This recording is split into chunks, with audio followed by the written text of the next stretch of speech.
ओम शांति। आज 23 अक्टूबर 2021। आज मीठे प्यारे बाप दादा के महावाक्य हैं। मीठे बच्चे, रावण की मत पर कोई भी विकर्म मत करो। पतितों को पावन बनने का रास्ता बताओ। प्रश्न: सियाने सेंसिबल बच्चे कौन सा पुरुषार्थ करते हुए एक श्रीमत का ध्यान अवश्य रखेंगे? उत्तर: सेंसिबल बच्चे ऊंच पद पाने के लिए निरंतर याद में रहने का पुरुषार्थ करते हुए सदैव इस श्रीमत का ध्यान रखेंगे कि हमको निमित्त बन अनेक आत्माओं का कल्याण करना है। जो बहुतों का कल्याण करते हैं उनका कल्याण स्वतः ही हो जाता है। आज का गीत है: तकदीर जगा कर आई हूँ, अपनी बिगड़ी बनाकर आई हूँ। ओम शांति। बाबा ने कहा, बच्चों की बुद्धि में अभी नई दुनिया और पुरानी दुनिया दोनों है, क्योंकि बच्चे जानते हैं पुरानी दुनिया का विनाश अभी होने वाला है और नई दुनिया बाप ही रचते हैं।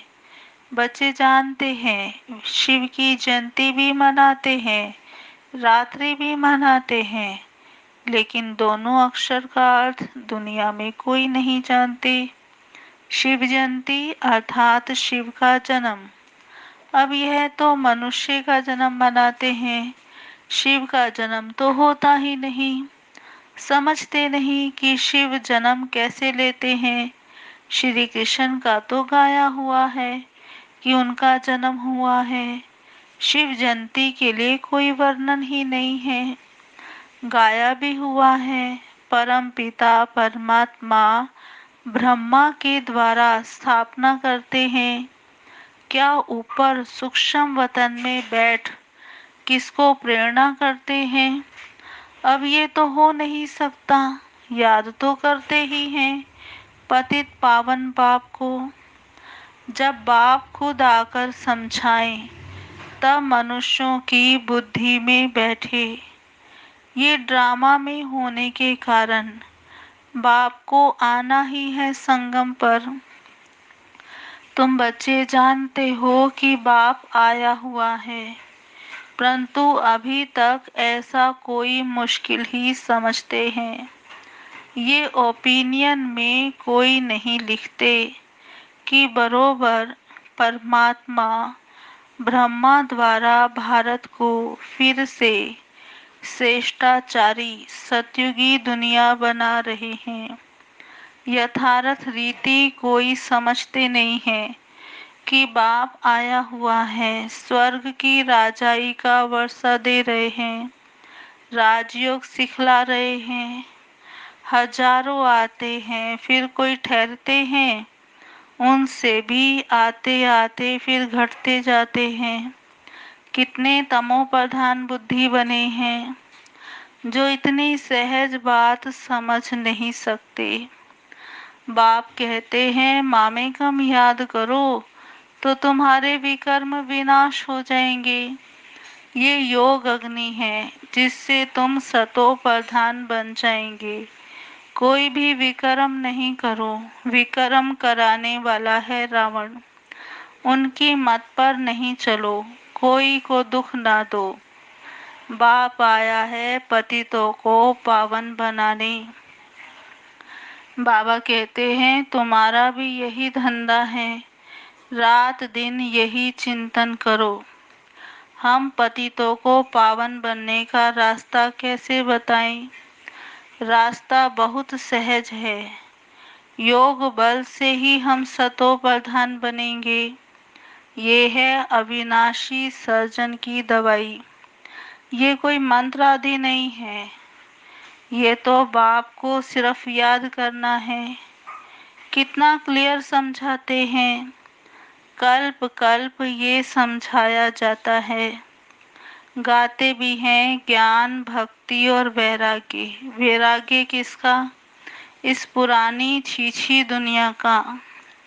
पुरानी दुनिया में बिल्कुल पाप आत्मा बन गए हैं। कहते भी हैं पतित पावन लिबरेटर आओ। अब लिबरेट किससे करना है? दुख से। बाबा ने कहा रावण राज्य से। रावण को अंग्रेजी में इविल शैतान कहते हैं। तो कहते हैं ना, शैतान राज्य से मुक्त कर घर ले चलो, हमारा गाइड बन साथ ले चलो। जैसे कोई जेल से छुड़ाए बहुत प्यार से घर ले जाते हैं। बेहद का बाप सब बच्चों को खातरी देते हैं, तुमको हम जेल से छुड़ाने आया हूँ। मेले प्रदर्शनी में भी ये मॉडल रूप में दिखाया गया है। कैसे सब जेल में पड़े हैं, फिर भी मनुष्य समझते थोड़े ही हैं। बाप कितना सहज रीति समझाए विश्व का मालिक बनाते हैं। कहते हैं मुझे याद करो तो तुम्हारे पाप कट जाएंगे, तुम सत्युग के मालिक बन जाएंगे। कितना सहज है, कोई भी धर्म वाला समझ जाए। बताना चाहिए फलाना धर्म कब स्थापन होता है। अंत में सभी आत्माएं अपने अपने सेक्शन में चली जाएंगी। फिर शुरू होगा देवी देवता धर्म। ब्रह्मा द्वारा स्थापना, ये भी लिखा हुआ है। त्रिमूर्ति का चित्र है नंबर 1। त्रिमूर्ति और गोला इस चित्र पर बिल्कुल क्लियर समझाया जा सकता है। यह भी समझाया है, एक है शांति धाम, दूसरा है सुख धाम और ये है दुख धाम। इस दुख धाम से चाहिए वैराग्य। अब भक्ति की रात पूरी हुई, सत्युग त्रेता का दिन शुरू होता है। बाप कहते हैं अब पुरानी दुनिया खत्म होनी है, इसलिए इससे वैराग्य चाहिए। वह है हद का वैराग्य और ये है बेहद का वैराग्य। वह सन्यासी आदि कोई नई दुनिया नहीं रचते हैं, क्रिएटर बाप है ना। उनको कहा जाता है हेवनली गॉड फादर, हेवन स्थापन करने वाला। दूसरा कोई तो है नहीं। पढ़ाई है सत्युगी राजधानी प्राप्त करने के लिए। ज्ञान सागर आकर ज्ञान देते हैं। ज्ञान सागर पतित पावन उनको ही कहा जाता है। नॉलेज काहे का? क्या बैरिस्टर सर्जन का नॉलेज? परमात्मा को सृष्टि के आदि मध्य अंत का नॉलेज है। उसमें सब नॉलेज आ जाती है। बैरिस्ट्री इंजीनियरी आदि सबका मूल माखन है गॉडली नॉलेज। वह जिस्मानी नॉलेज पढ़ना, इंजीनियर आदि बनना कोई बड़ी बात नहीं है, ये तो तुम जानते हो। सतयुगी नई दुनिया की जो रस्म रिवाज होगी वही वहाँ चलेगी। हमने जैसे कल्प पहले महल आदि बनाए थे वही रिपीट करेंगे। उसको कहा ही जाता है सतयुग। वहाँ की रस्म रिवाज को मनुष्य नहीं जानते। वहाँ कैसे हीरे जवाहरातों के महल बनते हैं वह गाए ही जाते हैं। 16 कला संपूर्ण संपूर्ण निर्विकारी। जो रस्म रिवाज होगी उस अनुसार रजाई चलेगी। वह ड्रामा में नूद है। आत्माएं अपना पार्ट बजाएंगी। मकान कैसे बनाएंगे, कैसे रहेंगे, यह सब भी नूद है। जैसे इस पुरानी दुनिया की चलती है वैसे उस दुनिया की चलेगी। यहाँ है असुर, वहाँ है देवता। शास्त्रों में ये बातें कुछ नहीं है, ज्ञान और भक्ति गाते भी रहते हैं। ब्रह्मा का दिन, ब्रह्मा की रात, ब्रह्मा का ही नाम लेते हैं, विष्णु का नहीं। ब्रह्मा ही विष्णु हो जाते हैं। ब्रह्मा सरस्वती विष्णु के दो रूप लक्ष्मी नारायण हैं। इसलिए बाबा ने समझाया है कि लक्ष्मी नारायण ही 84 जन्म के बाद ये बनते हैं। राजयोग की तपस्या करते ही यहाँ हैं, सूक्ष्म वतन में नहीं। यज्ञ आदि भी यहाँ रचा जाता है। बाप समझाते हैं ये अंतिम यज्ञ है। फिर सत्युग त्रेता में कोई यज्ञ नहीं होता। भक्ति में किस्म किस्म के यज्ञ रचते हैं। बरसात नहीं हुई तो यज्ञ रचेंगे। कोई को दुख आता है तो यज्ञ रचते हैं। समझते हैं यज्ञ से दुख टल जाएंगे। अब यह तो सबसे बड़ा यज्ञ है। जिस ज्ञान यज्ञ से सारी सृष्टि के दुख टल जाते हैं, ये है राजस्व अश्वमेध अविनाशी ज्ञान यज्ञ। सब इसमें स्वाहा हो जाएंगे। कितनी अच्छी रीति समझाया जाता है।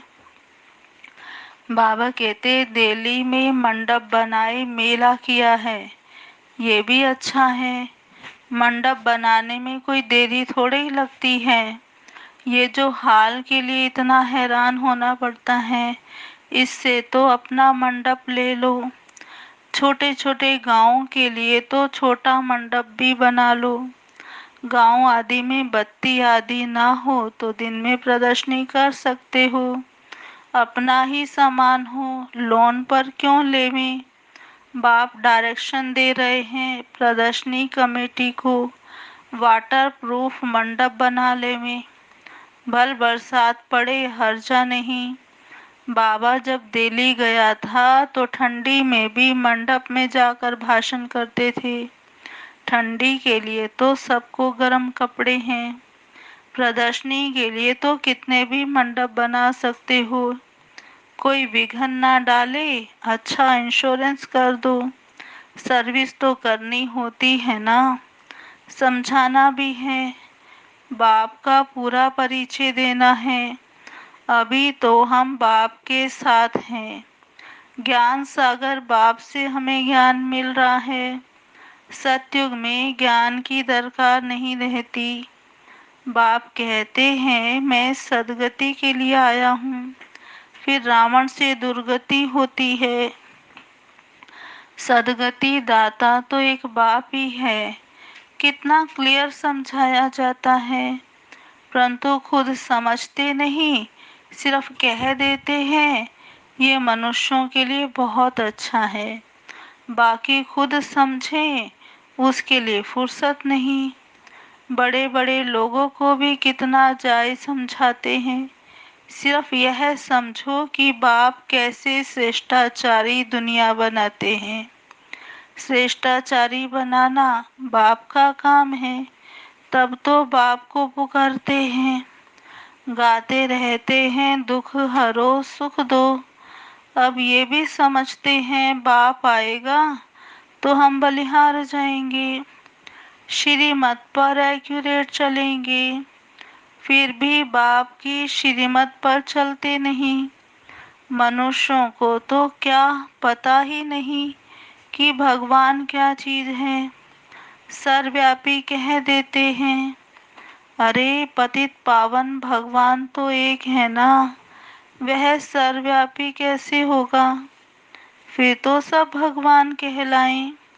भगवान कोई छोटा बड़ा थोड़े ही होता है। प्रदर्शनी में ये भी दिखाया है, कोई मांस खाते हैं, कोई क्या लड़ते हैं, कोई कुछ करते हैं। क्या सब में भगवान है या सब भगवान करते हैं। उस समय मनुष्य खुश होकर चले जाते हैं। प्रदर्शनी समझते हैं तो मनुष्य खुश होकर चले जाते हैं और बाहर गए फिर वहाँ की वहाँ रही। सिर्फ प्रजा बनती है। राजा बनने के लिए कितना माथा मारते हैं, माना कितनी मेहनत करनी होती है। हाथ तो सब उठाते हैं राजा बनने के लिए, फिर 5-7 रोज के बाद देखो तो है ही नहीं। माया कितनी जबरदस्त है, झट फंसा देती है। राजधानी स्थापन करना कितना डिफिकल्ट है। धर्म स्थापन करने में डिफिकल्टी नहीं होती। वहाँ कोई असुरों के विघ्न थोड़े ही पड़ते हैं। यहाँ बच्चे कहते हैं डिफिकल्ट है।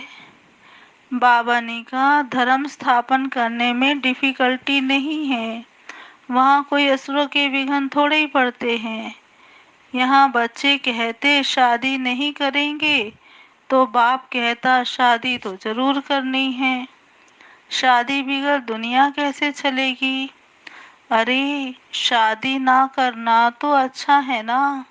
शादी नहीं करेंगे तो बच्चे भी नहीं होंगे, बर्थ कंट्रोल हो जाएगा। बाप समझाते हैं अब जो करेगा सो पाएगा। आगे चलकर बहुत जल्दी जल्दी बनेंगे। तुम बच्चे जानते हो, जैसे कल्प पहले स्थापना हुई थी वैसे ही होगी। जो दिन बीता वह कल्प पहले मुआफिक।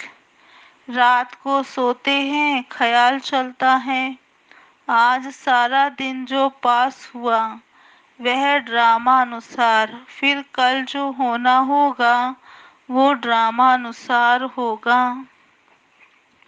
सिवाय तुम्हारे और किसको पता नहीं कि ये ड्रामा है। उसका फिर आदि मध्य अंत क्या है कुछ पता नहीं। तुमको मालूम है तुम पुरुषार्थ करते हो और तो सब अंधियारे में है। जो कुछ पाठ चलता है वह ड्रामा अनुसार। आज यहाँ बैठे हो और कल बीमार हो जाते हो, वह भी कहेंगे ड्रामा अनुसार भोगना भोगनी है। कल्प कल्प ऐसे होगा। ड्रामा बुद्धि में है इसलिए कोई फिक्रात नहीं होती। विघ्न पड़ते हैं, काम में देरी पड़ती है। समझते हैं कल्प कल्प देरी पड़ी होगी। आसार ऐसे मालूम पड़ते हैं। ऊंच पद पाने के लिए पुरुषार्थ करना है। देखना है कि हम ऊपर चढ़ रहे हैं। बाबा की सर्विस करते हैं कि एक जगह पर खड़े हैं। हम कोई का कल्याण करते हैं, बहुतों का कल्याण करेंगे तो हमारा भी कल्याण होगा। इम्तिहान जब पूरा हो जाएगा फिर सब मालूम पड़ जाएगा कि हम ये पद पाएंगे। कल्प कल्पांतर की बाजी है, फिर पिछाड़ी में बहुत आएंगे कि हमने इतना समय पुरुषार्थ क्यों नहीं किया, बाबा की श्रीमत पर क्यों नहीं चले। बाबा सिर्फ कहते हैं मन मना भव बस। कितने प्यार से कहते हैं बच्चे मुझे याद करो, औरों को भी रास्ता बताने की सर्विस करो। क्यों नहीं पुरुषार्थ कर ऊंच पद पाना चाहिए। उनको कहेंगे सियाने सेंसिबल बच्चे। पढ़ाने वाला भी समझते हैं कि हम श्रीमत पर नहीं चलते हैं, किसका कल्याण नहीं करते हैं तो जरूर पद भी कम मिलेगा। जितना बहुतों को रास्ता बताएंगे उतना ऊंच पद पाएंगे। अपने लिए सर्विस करनी है, जो करेगा सो पाएगा। तो पुरुषार्थ करना चाहिए कि हम क्यों नहीं ऐसी सर्विस करें। कहाँ प्रदर्शनी होती है तो वहाँ हाफ पे पर भी जाकर सर्विस करते हैं। कोई तो फुल पे भी छोड़कर सर्विस करते हैं। बाबा कहते बाल बच्चों के लिए कुछ चाहिए तो भेज दें। शरीर निर्वाह तो चाहे 1000 से करो चाहे 10 रुपए से करो। पैसा कोई के पास बहुत है तो लाखों रुपया भी खर्चा होता है। बाबा तो कहते भल तुम घास काटते हो, सिर्फ बाप को याद करो तो 21 जन्मों के लिए स्वर्ग के मालिक बन जाएंगे। अच्छा मीठे मीठे सिकिलधे बच्चों प्रति माता पिता बाप दादा का याद प्यार गुड मॉर्निंग। रूहानी बाप की रूहानी बच्चों को नमस्ते। हम रूहानी बच्चों की रूहानी बाप दादा को याद प्यार गुड मॉर्निंग नमस्ते नमस्ते नमस्ते। अभी सुनते हैं आज की मुरली के मुख्य पॉइंट। धारणा के लिए मुख्य सार। पहला है सब फिक्रातों से छूटने के लिए ड्रामा को बुद्धि में यथार्थ रीति रखना है। सब फिक्रातों से छूटने के लिए ड्रामा को बुद्धि में यथार्थ रीति रखना है जो बीता कल्प पहले मुआफिक। दूसरा पॉइंट, रात दिन यही चिंतन करना है कि हम पतितों को पावन बनाने का रास्ता कैसे बताएं।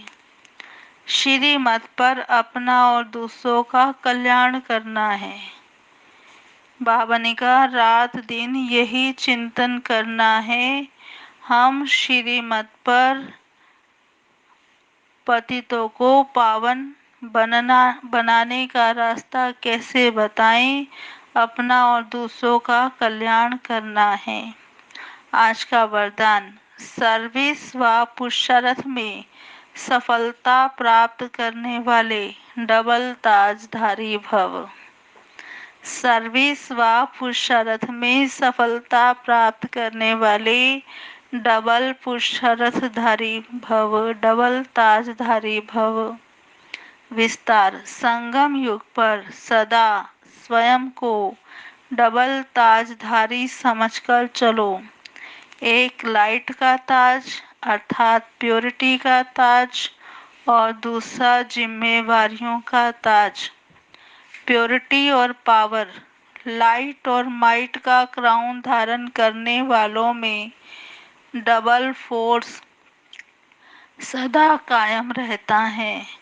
ऐसी डबल फोर्स वाली आत्माएं सदा शक्तिशाली रहती हैं। उन्हें सर्विस व पुरुषार्थ में सदा सफलता प्राप्त होती है।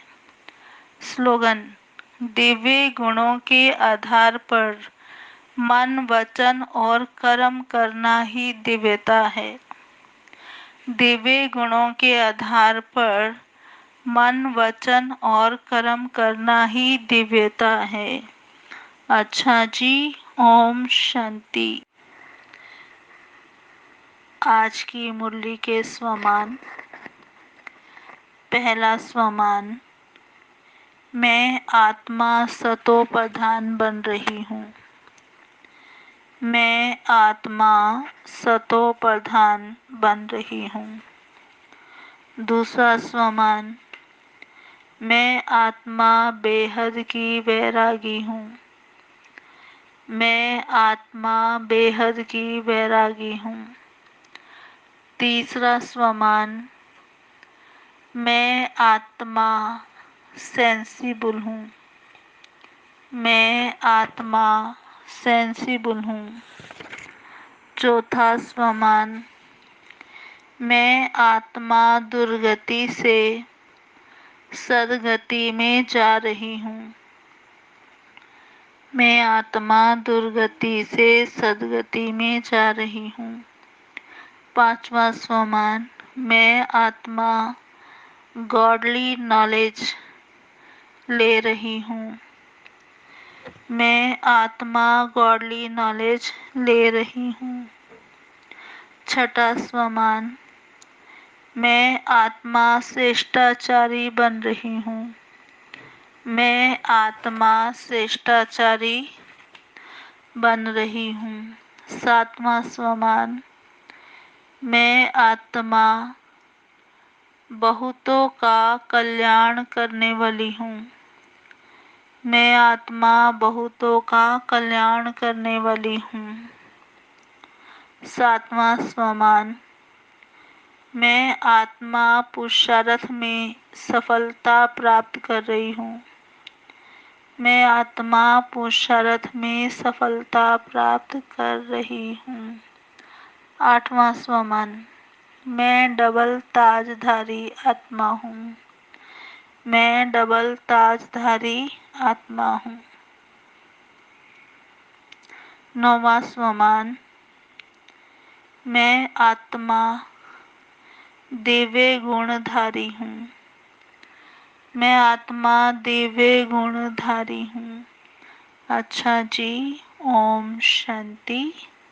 अभी हम 10 मिनट बाबा को याद करेंगे। ओम शांति।